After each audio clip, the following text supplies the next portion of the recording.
it comes to facility construction and renovation inside U.S. military installations, the Unified Facilities Criteria, UFC 3-810-01N, specifically outlines the requirements for conducting field investigations, surveys, and sampling for mold and spores. According to Section 2-12.1, any facility undergoing renovations, alterations, or repairs must complete a comprehensive microbial assessment survey and report.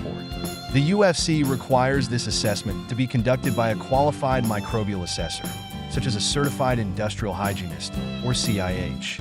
At Inissia Corporation, we provide CIH-certified services to ensure compliance with UFC requirements by delivering thorough microbial assessments and professional mold sampling. We utilize advanced sampling techniques, including air, bulk, and water samples, to accurately assess microbial contamination. Our reports provide actionable insights, ensuring your project meets regulatory standards and protects workers and future occupants. Ensure compliance with UFC requirements by partnering with industry experts. Contact Inissia Corporation today for professional microbial assessments and industrial hygiene solutions.